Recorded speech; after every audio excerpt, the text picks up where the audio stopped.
कृष्ण देवकी और वासुदेव के 8वें पुत्र थे। मथुरा नगरी का राजा कंस था, जो कि बहुत अत्याचारी था। उसके अत्याचार दिन प्रतिदिन बढ़ते जा रहे थे। एक समय आकाशवाणी हुई कि उसकी बहन देवकी का 8वां पुत्र उसका वध करेगा।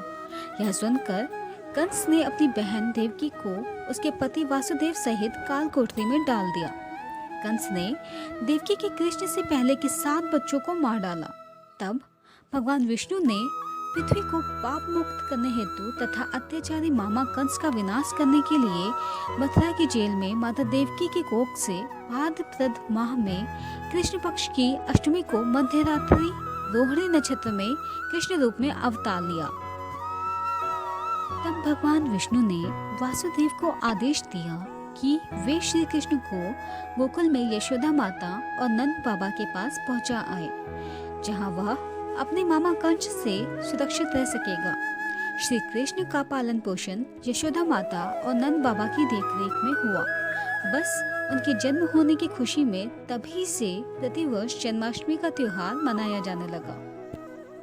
जन्माष्टमी अर्थात कृष्ण जन्मोत्सव, चूँकि तिथि के अनुसार भगवान श्री कृष्ण का जन्म भाद्रपद की कृष्ण पक्ष की अष्टमी को मध्यरात्रि में हुआ था, इसीलिए घरों और मंदिरों में मध्यरात्रि 12 बजे कृष्ण भगवान का जन्म मनाते हैं। इस जन्मोत्सव को 2 दिन मनाने का यह तात्पर्य है कि पहले दिन स्मार्त संप्रदाय यानी ऋषि मुनि और दूसरे दिन वैष्णव संप्रदाय यानी गृहस्थ जीवन वाले मनाते हैं।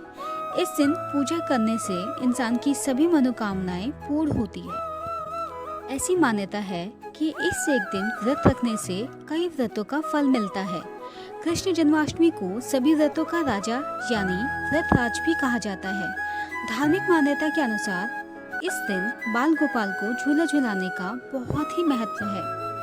कहा जाता है कि अगर कोई व्यक्ति पालने में भगवान को झुला दे तो उसकी सारी मनोकामनाएं पूर्ण होती है। जन्माष्टमी को सबसे लोकप्रिय परंपरा में से एक दही हांडी फोड़ने का रिवाज भी है। पूजा और व्रत के साथ इस दिन घरों और मंदिरों में झांकी भी सजाते हैं। इन झांकियों में श्री कृष्ण की बाल लीलाओं से लेकर पूरी जीवन काल की दृष्टि और दृष्टांत दिखाए जाते हैं।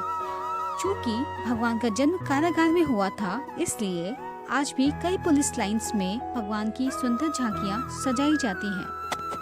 श्री कृष्ण को माखन, दूध, दही काफी पसंद था, जिसकी वजह से पूरे गांव का माखन वे चोरी करके खा जाते थे। इसी वजह से उनका नाम माखन चोर भी पड़ा, जिसकी वजह से वृंदावन की महिलाओं ने मथे में माखन की मटकी को ऊंचाई पर लटकाना शुरू कर दिया, जिससे श्री कृष्ण का हाथ वहां तक न पहुंच सके। लेकिन नटखट श्री कृष्ण की समझदारी के आगे उनकी ये योजना भी व्यर्थ साबित हुई और अपने दोस्तों के साथ योजना बनाकर साथ मिलकर ऊंचाई में लटकाई हुई मटकी से दही और माखन चुरा लिया। वहीं से प्रेरित होकर दही हांडी शुरू हुआ।